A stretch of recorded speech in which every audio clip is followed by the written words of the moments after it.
Imagine this.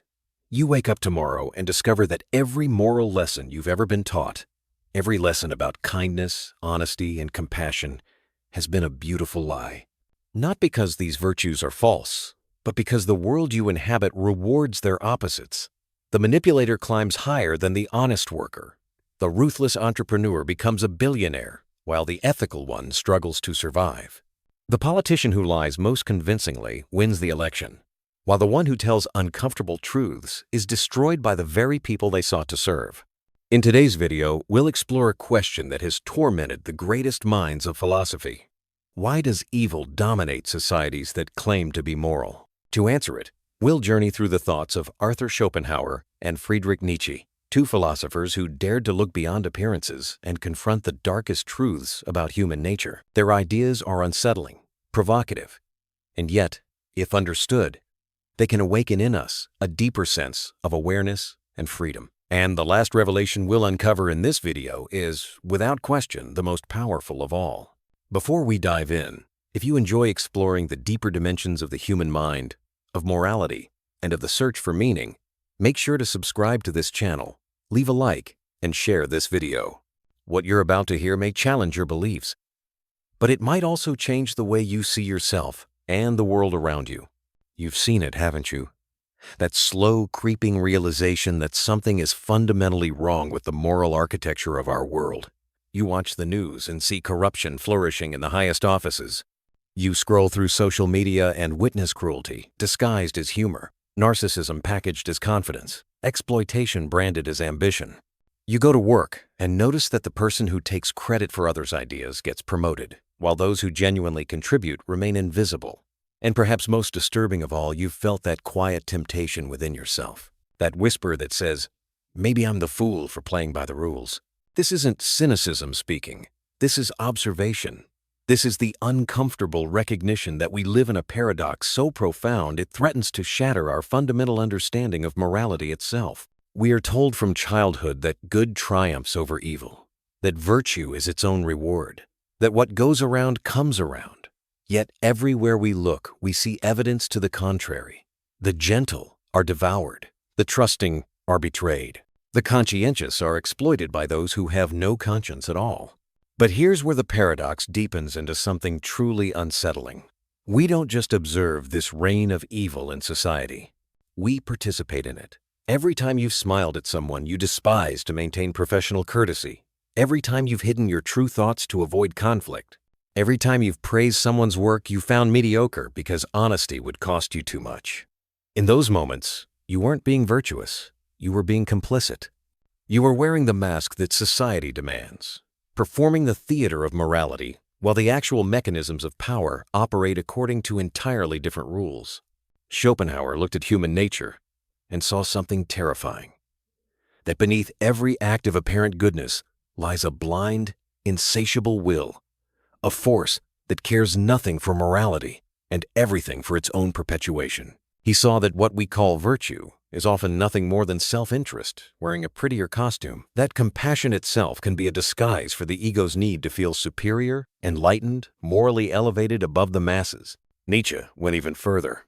He looked at the same landscape and declared that our entire moral system is built on a foundation of weakness.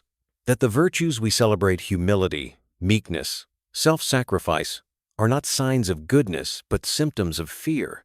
Fear of power, fear of life, fear of our own strength. He saw that society had created a morality designed to protect the weak from the strong, and in doing so, had inverted the very concept of virtue itself. But what if they were both right? What if the reign of evil in society isn't an aberration, but a revelation, an exposing of what has always been true? What if the question isn't, why does evil triumph? But rather, what have we been calling virtue? And has it ever been real? Consider this possibility. Perhaps the honest don't lose because the world is unfair. Perhaps they lose because honesty, as practiced by most people, is not true virtue but cowardice, a refusal to face the darker truths about human nature. Perhaps the meek don't inherit the earth because meekness, when examined closely, is often just weakness that has learned to moralize itself. Perhaps the compassionate are exploited not because compassion is wrong, but because what we call compassion is frequently just the ego's need for validation dressed in the language of care. This is the question that will haunt us. What if everything we think we know about good and evil is backward? What if the battle between virtue and vice isn't fought in the external world at all, but in a territory far more dangerous in the hidden chambers of our own consciousness, where our true motives lurk beneath the stories we tell ourselves? The problem begins with a force so fundamental to human existence that we barely notice it yet. It controls almost everything we do. Schopenhauer called it the will to live, and he believed it was the invisible puppeteer behind every human action. This isn't the conscious will you exercise when you decide what to eat for breakfast. This is something far more primal, far more ruthless. It's a blind, relentless drive that cares nothing for reason, nothing for morality, nothing for your happiness. It simply wants to perpetuate itself, endlessly, at any cost. Think about this for a moment. When you pursue success, when you seek love, when you crave recognition, what are you really doing? Schopenhauer would say, you're not acting from reason at all. Reason is merely the servant, the sophisticated lawyer hired by this deeper will to justify what it already wants. We construct elaborate philosophical systems, moral frameworks, and personal narratives to explain our desires. But underneath it all is this raw, inarticulate hunger. The will doesn't care about your noble intentions. It uses them. It transforms selfishness into altruism, manipulation into compassion, domination into service. This is why society becomes, in Schopenhauer's vision, a grand theater of hypocrisy. We don't praise virtue because we genuinely value it. We praise it because doing so makes us feel superior. It allows us to position ourselves as enlightened, moral, evolved. We create elaborate social rituals around goodness, not to practice it, but to advertise our participation in it. The person who loudly condemns injustice on social media may do nothing to actually fight it. The corporation that plasters diversity slogans everywhere may remain fundamentally exploitative. The politician who campaigns on compassion may be driven by nothing more than the hunger for power. And here's the truly disturbing part. We can't escape this will by simply becoming aware of it. Awareness doesn't free us. It just makes us more sophisticated in our self-deception. You might recognize your ego in one form, only to have it migrate into another. You stop seeking money, so you seek spiritual enlightenment instead. But now the ego has simply found a new territory to conquer. You stop caring about social status, so you take pride in your humility, and the will has won again, disguised in more refined clothing. Nietzsche saw this trap and diagnosed it differently. He looked at the moral systems humanity had constructed and saw something more sinister, a conspiracy of the weak against the strong. He called it slave morality, a value system invented by those who lacked power to control those who possessed it. Unable to compete with the strong through direct confrontation, the weak weaponized guilt. They declared that strength itself was evil, that power was corruption, that ambition was sin. They elevated weakness into virtue and called it humility. They transformed their inability to fight back into moral superiority and called it forgiveness. This wasn't a conscious conspiracy. It was something that emerged organically from the psychology of powerlessness. When you cannot win through strength, you redefine winning. When you cannot create, you moralize. When you cannot overcome, you make a virtue of submission. Christianity, in Nietzsche's analysis, was the ultimate expression of this slave morality, a religion that took everything life-affirming and called it sinful, everything powerful and called it prideful, everything creative and called it dangerous. But what made Nietzsche's diagnosis so devastating was his recognition that this morality had won. It had colonized the entire Western psyche. Even those who appeared strong, even those who succeeded in the world's terms, were infected by it. They felt guilty about their power. They apologized for their success. They constructed elaborate justifications for their existence, as if life itself required permission from some higher moral authority. The result? A culture that simultaneously preaches strength and punishes it, that celebrates individualism while demanding conformity, that claims to honor truth while rewarding those who lie most convincingly. We've created a world where the appearance of virtue matters more than its reality, where moral signaling has replaced moral action, where everyone performs goodness for an audience while the actual mechanisms of power operate in shadow. Carl Jung understood this dynamic from a psychological perspective. He recognized that whatever we refuse to acknowledge within ourselves doesn't disappear. It goes underground into what he called the shadow. There it grows, distorts, and eventually controls us from beneath our awareness. A person who identifies completely with being good doesn't become virtuous. They become a tyrant of goodness, unconsciously acting out the very evils they consciously condemn. The crusader against injustice becomes unjust. The advocate for tolerance becomes intolerant. The defender of truth becomes the most sophisticated liar of all. This is the hidden problem at the root of evil's reign. We've built our entire moral system on denial. Denial of our true motives, denial of our capacity for cruelty, denial of the will that drives us. And this denial doesn't make us good, it makes us unconscious. And unconscious people, no matter how virtuous they believe themselves to be, are the most dangerous people of all. The consequences of this unconsciousness don't announce themselves with drama or spectacle. They seep into the fabric of reality so quietly that by the time you notice them, they've already restructured your entire perception of what's possible, what's acceptable, what's real.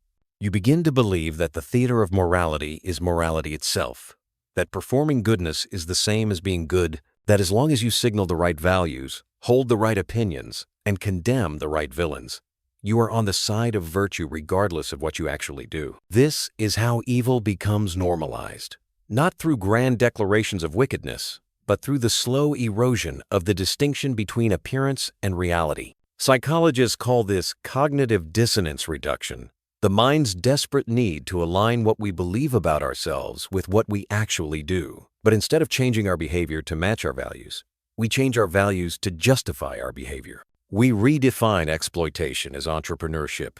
We rebrand manipulation as influence. We transform indifference into strategic detachment. The language shifts, the framing adjusts, and suddenly what would have horrified us yesterday becomes acceptable today. Schopenhauer saw this mechanism operating everywhere. He watched people construct elaborate moral philosophies that just happened to justify whatever they already wanted to do. The wealthy would develop theories proving that wealth was a sign of virtue. The powerful would create systems showing that power naturally flows to the deserving. The privileged would build entire worldviews demonstrating that their privilege was earned, natural, inevitable. And all of this intellectual architecture served one purpose: to allow the will to continue operating while maintaining the illusion of morality. But the consequences run deeper than mere hypocrisy. When we live in constant denial of our true nature, we create a split in consciousness itself. On the surface, we become the person we think we should be: reasonable, compassionate, fair-minded. But beneath that carefully maintained facade, the denied aspects of ourselves grow increasingly distorted and powerful. Jung called this the shadow, and he warned that the shadow doesn't simply contain our negative qualities. It contains everything we've refused to acknowledge. Our rage, yes, but also our vitality, our selfishness, but also our authenticity, our cruelty, but also our strength. The person who has never consciously confronted their capacity for evil becomes a puppet of that evil. They act it out unconsciously through passive aggression, through moral superiority, through the persecution of scapegoats. They become what Nietzsche most despised: those who commit atrocities while believing themselves to be righteous, the inquisitor who tortures in the name of saving souls, the revolutionary who kills in the name of justice, the activist who destroys lives in the name of virtue. These aren't people who chose evil, they're people who denied their shadow so completely that it possessed them entirely. And here's where the neuroscience becomes terrifying. Your brain is hardwired to protect your self-image above almost everything else.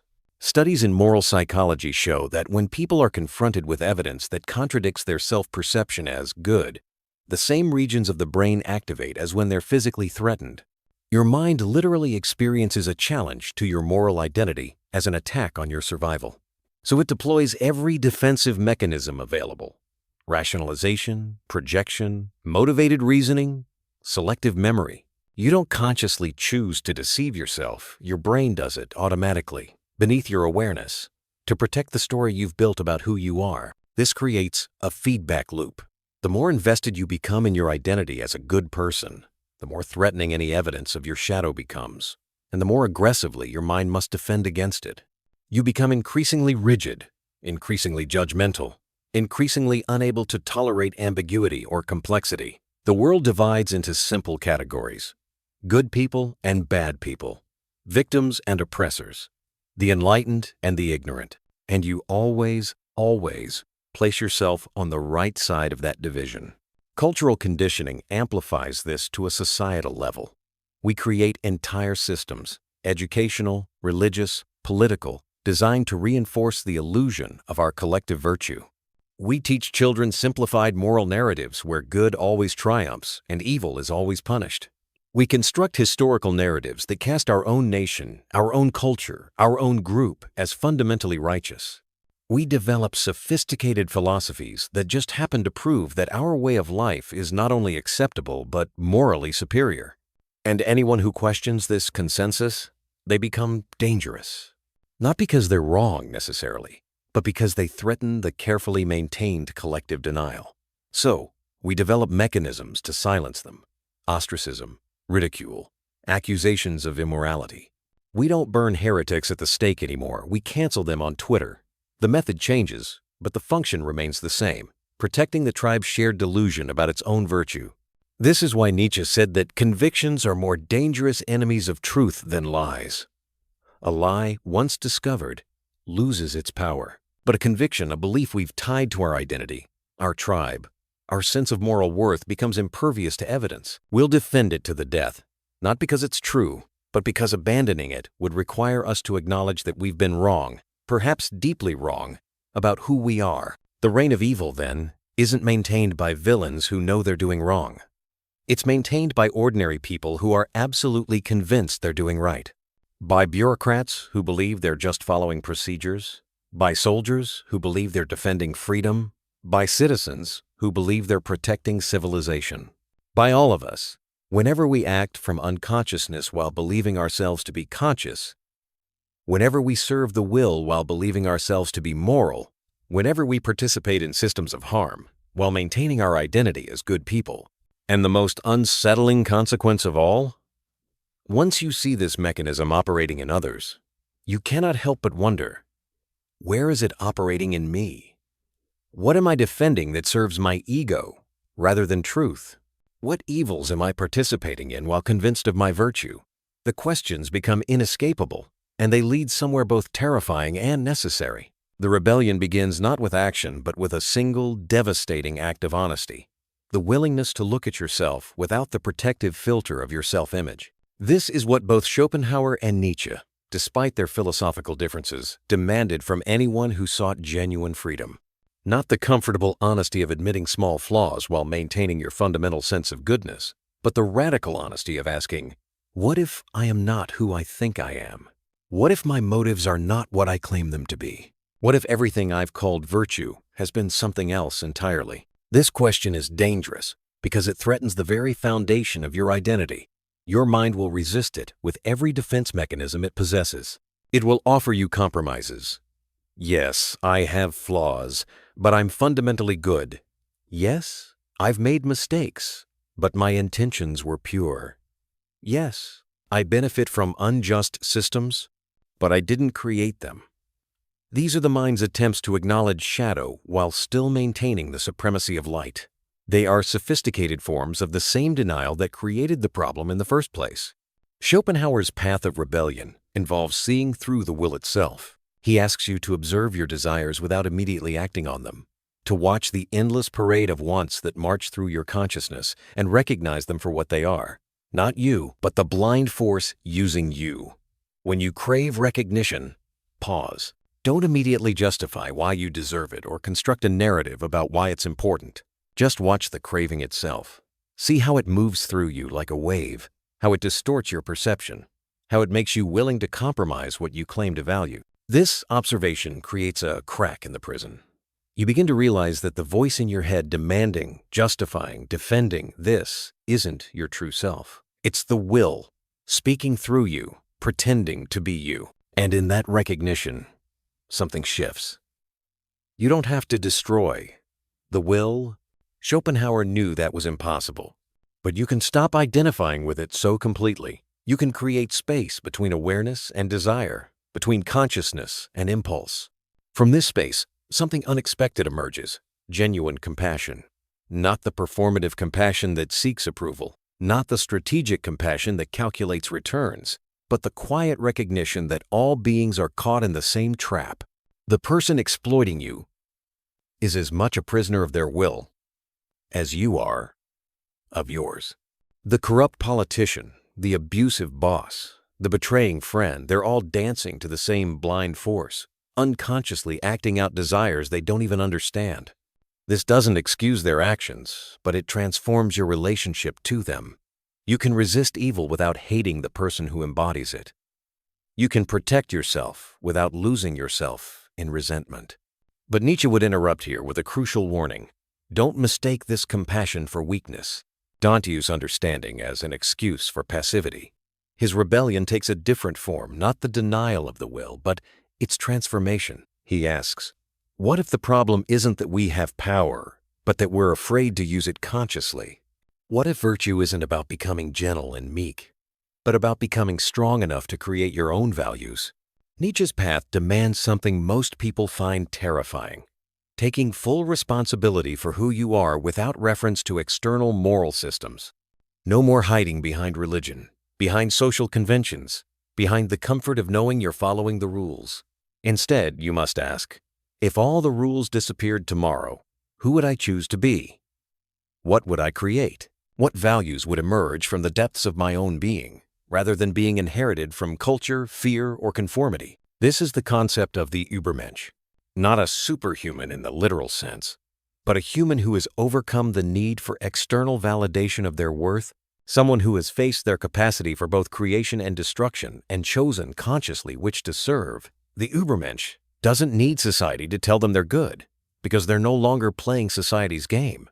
They've created their own game, their own rules, their own meaning. History gives us glimpses of what this looks like. Socrates, drinking hemlock rather than compromise his principles. Galileo, maintaining his truth despite the threat of the church. Thoreau, going to jail rather than support an unjust government. These weren't people who followed conventional morality, they transcended it. They didn't act from fear of punishment or hope of reward. They acted from an internal compass so calibrated that external pressures became irrelevant. But you don't need to be a historical figure to begin this rebellion. It starts in the small moments. When you tell the truth, even though a lie would be easier. When you defend someone who can't benefit you. When you refuse to laugh at cruelty disguised as humor. When you maintain your standards even when no one is watching.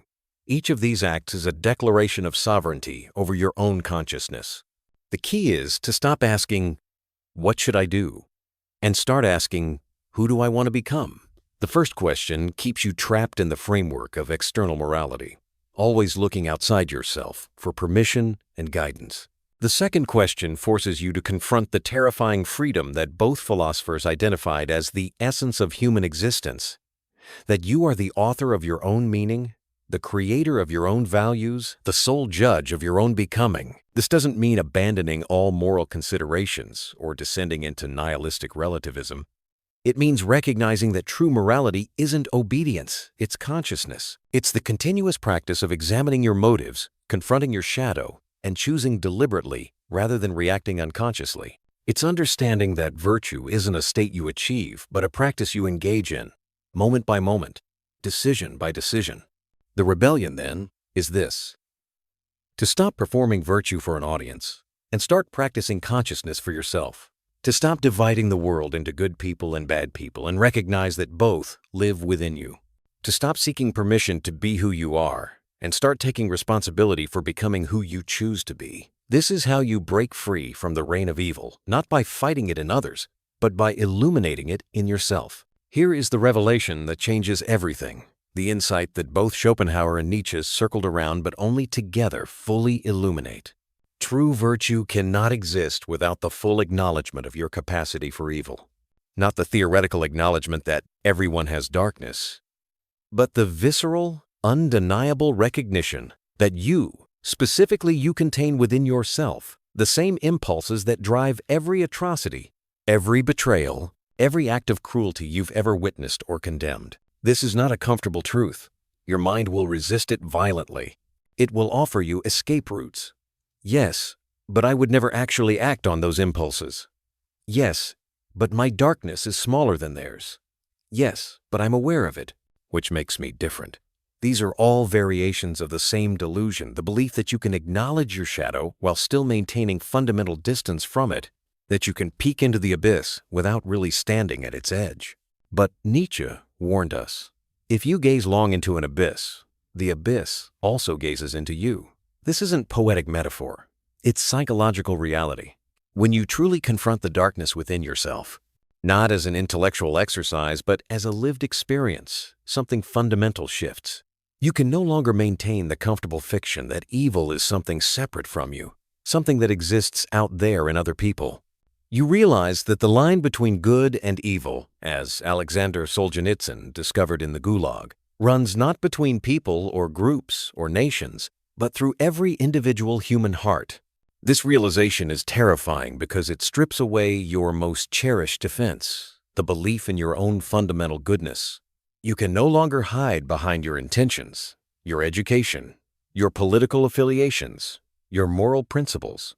You're forced to confront the disturbing truth that under the right circumstances, the right pressures, the right justifications, the right social context, you could do what you've always thought only evil people do.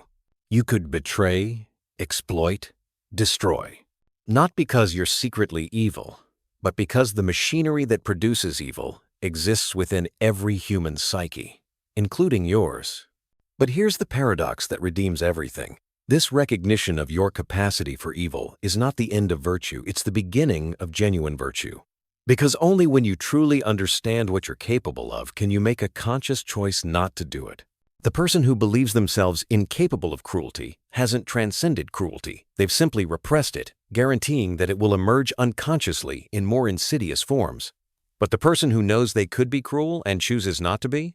That's not innocence. That's wisdom. That's actual moral strength. Schopenhauer understood this when he spoke of compassion arising not from moral commandments, but from insight. Real compassion emerges when you recognize yourself in others, not just in their goodness, but in their weakness, their fear, their capacity for harm. When you see someone acting cruelly, you don't simply condemn them from a position of moral superiority. You recognize, there but for grace or consciousness or circumstance go. This doesn't excuse their behavior, but it transforms your response to it. You can oppose evil without hatred, resist harm without losing yourself in righteous fury, protect boundaries without dehumanizing those who violate them. Nietzsche approached the same truth from the opposite direction. He insisted that real virtue emerges not from denying your power, but from mastering it. The person who is gentle because they're weak hasn't chosen gentleness, they simply lack the strength for anything else. But the person who has power and chooses consciously how to use it, that's the ubermensch, the person who has integrated their capacity for both creation and destruction and decided deliberately which to serve. This is the synthesis. Schopenhauer's compassion, without Nietzsche's strength, becomes mere resignation, passive acceptance of suffering. Nietzsche's strength without Schopenhauer's compassion becomes tyranny, raw power without wisdom. But when these two forces meet within a single consciousness, when strength learns empathy and compassion learns courage, something extraordinary emerges. A human being who is no longer driven by unconscious forces, no longer performing virtue for validation, no longer dividing the world into simple categories of good and evil. This integrated person doesn't fight against their shadow. They've absorbed it, understood it, transformed it into wisdom. They don't deny their capacity for selfishness, manipulation, or cruelty. They acknowledge it fully, and from that acknowledgement comes the power to choose differently. Not because they should, not because they'll be punished if they don't, but because they've seen clearly what serving the unconscious will produces, and they've decided to serve something higher, consciousness itself. Look at what this means for how you live. You stop performing virtue and start practicing awareness. You stop judging others from a position of assumed superiority and start recognizing the same struggles in them that exist in you. You stop dividing people into good and bad and start seeing everyone as more or less conscious, more or less awake to the forces moving through them.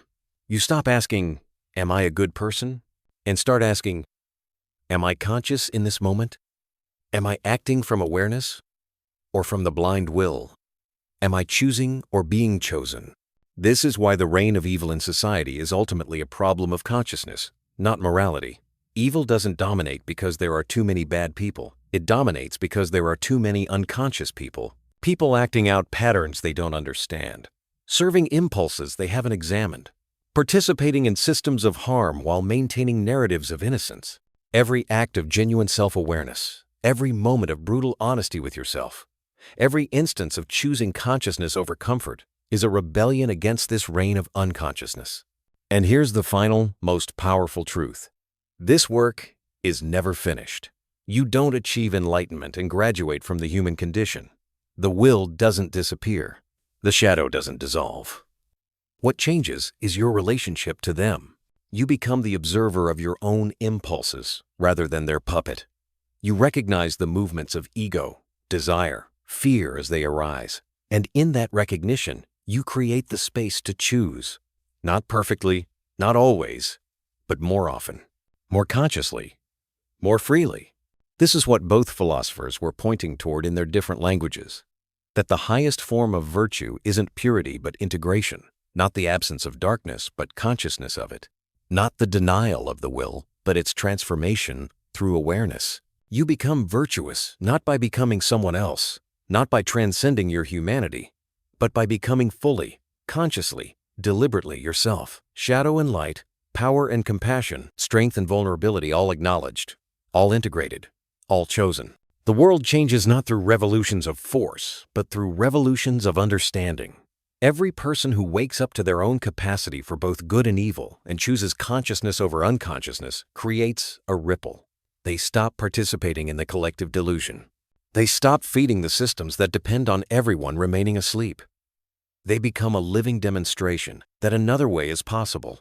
Not easy, not comfortable, but real. So the ultimate question isn't, why does evil reign in society? The question is, where does it still reign in you? In what areas of your life are you still acting unconsciously?